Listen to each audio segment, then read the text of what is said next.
Baik, bismillahirrahmanirrahim. Assalamualaikum warahmatullahi wabarakatuh. Alhamdulillahirabbil alamin wa bihi nasta'inu ala umuri dunya waddin. Wassalatu wassalamu ala asrofil anbiya'i wal mursalin wa ala alihi wa sahbihi ajmain. Rabbi sahbi sadri wa yassirli amri wahlul 'uqdatam min lisani yafqahu qawli. Anak-anakku yang Bapak cintai karena Allah, alhamdulillah pada kesempatan hari ini kita akan sama-sama simak terkait pembelajaran prakarya kelas 8, di mana kelas 8 ini masih berfokus kepada pengolahan limbah. Nah, yang di semester kedua ini kita akan coba mengolah limbah cangkang kerang atau kulit kerang, tapi lebih tepat mungkin disebutnya cangkang kerangnya. Kita tahu bahwa negara kita adalah negara maritim, ya, negara maritim artinya sekitar 70% wilayah Indonesia adalah laut, ya. Nah, karena banyak laut, otomatis cangkang kerangnya juga banyak, ya.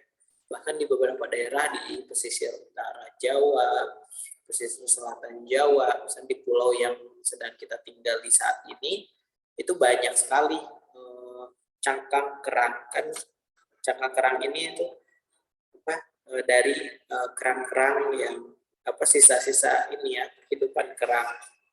Nah, Ananda sekalian, jadi saking berlimpahnya cangkang kerang ini, bahkan dianggap sebagai limbah gitu kan, nggak dimanfaatkan. Padahal cangkang kerang sendiri memiliki keunikan dari mulai tekstur, bentuk yang berbeda-beda, ada banyak jenisnya kerang itu. Nah, kita bisa manfaatkan untuk kerajinan gitu kan. Kerajinan bisa dijual, mendatangkan keuntungan, bernilai ekonomis, bisa membuka lapangan pekerjaan. Nah, kerang ini, Ananda sekalian, banyak jenisnya, ya. Seperti di buku, ini di modul ke berapa ini cangkang kerang ini, modul ke-9, ya. Bisa dibuka di sana, banyak sekali jenis kerang, ya, dari mulai kerang darah. Kerang-kerang ini bisa dimakan, ya, dagingnya. Biasanya dikonsumsi dipakai saus manis, kecap manis, saus padang, atau balado dan lain sebagainya bisa dikreasikan. Dan mungkin kita semua sudah pernah, ya, merasakan makan kerang ini, ya. Kemudian juga ada kerang hijau, ya. Ini yang sering kita jumpai di pedagang pinggir jalan, suka banyak menjual kerang hijau. Kemudian kerang bambu. Nah, ini banyak ditemukan di daerah pesisir Madura, ya. Kerang bambu memang bentuknya kayak bambu gitu kan, kayak kerang bambu. Nah, terus juga ada kerang tiram, ya. Kerang tiram ini biasanya dibuat saus tiram, nah, dari kerang tiram itu, ya. Nah, kerang-kerang ini memang kita tidak ambil dagingnya karena dagingnya kan sudah diambil, sudah dimanfaatkan. Nah, cangkang-cangkang kerang ini kita bisa berdayakan menjadi sebuah kerajinan yang bernilai jual tinggi. Nah, dari mulai teksturnya tadi Bapak bilang sangat unik, ya. Kemudian juga dia punya gradasi warna yang unik juga, ya, bisa kita manfaatkan. Nah, terus juga jenis kerang yang lain, ada kerang bulu, kemudian juga ada kerang kepah, sama kerang macan. Nah, ini kerang macan ini nih sampai diekspor ke Eropa, biasanya jadi makanan-makanan yang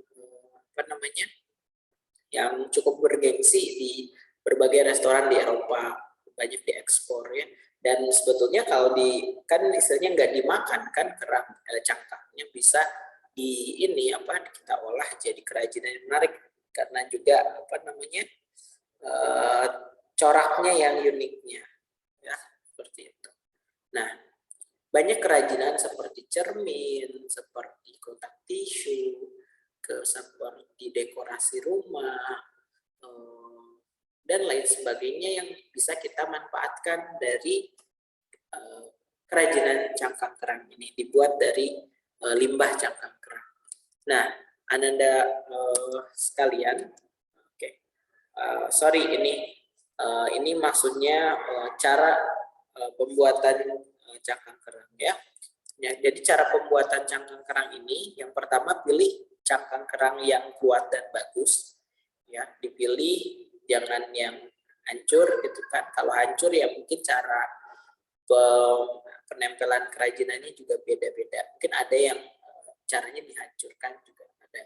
Nah, terus cucilah cangkang kerang dengan bersih tentunya agar bebas dari kontaminan, dari bakteri dan lain sebagainya. Kemudian penggunaan pemutih dan baby oil untuk menghilangkan tanah.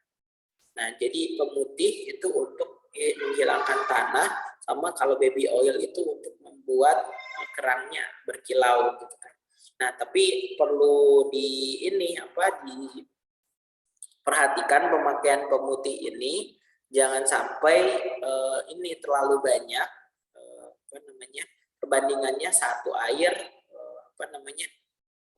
berbanding satu pemutih ya di sini perbandingannya.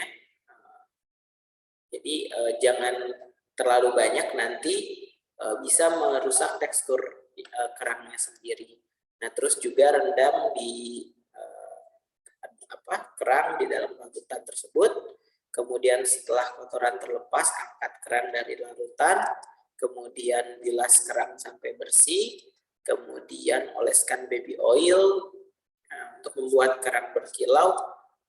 Sama itu terus rendam 1 hari, kemudian bilas cangkang kerang, kemudian gunakan sikat gigi untuk membersihkan sisa kotoran, jemurlah cangkang kerang di bawah matahari langsung. Nah, itu ya untuk membersihkan cangkang kerang tersebut. Nah, Ananda sekalian, ya perlu tadi diperhatikan bahwa kalau merendam pemutih cangkang kerang ke dalam pemutih, perbandingan 1 berbanding 1, jangan lebih ya. Kalau lebih nanti merusak teksturnya. Dan bila sampai bersih, gunakan sikat gigi bekas untuk membersihkan kotoran di cangkang kerang.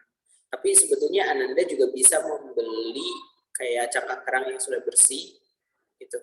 Insya Allah nanti juga Bapak tim dari sekolah akan kirimkan kit berupa cangkang kerang ke rumah kalian ya, untuk dijadikan kerajinan seperti semester-semester sebelumnya. Nah, kemudian cangkang kerang siap digunakannya setelah dijemur, setelah bersih, siap digunakan. Nah, itu saja untuk materi hari ini terkait cangkang kerang, singkat saja. Nah, Bapak ingin men-challenge kalian dengan tugas, jadi carilah 5 contoh kerajinan limbah kerang di internet atau media, bisa itu cermin dan lain sebagainya. Intinya 5 ya kerajinan. Sajikan seperti slide nanti ya Bapak tunjukkan. Nah, dikumpulkan maksimal besok ya.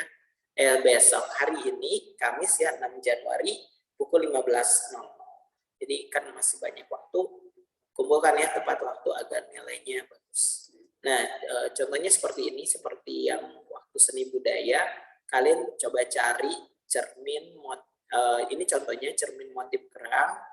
Nah, kalian coba cari misalkan meja atau apa gitu, hiasan dinding dan lain sebagainya yang ada memanfaatkan limbah kerang, sama sertakan pembuatnya, bahan bakunya apa saja, kemudian sumbernya juga, biar jadi sumber referensi untuk kita semua ya. Itu jangan lupa tugasnya dikumpulkan. Bapak ucapkan jazakumullah khairan atas perhatian Ananda. Kita tutup dengan doa kafaratul majelis. Subhanakallahumma wa bihamdika asyhadu an la ilaha illa anta astaghfiruka wa atubu ilaik. Wabillahi taufiq wal hidayah. Wassalamualaikum warahmatullahi wabarakatuh.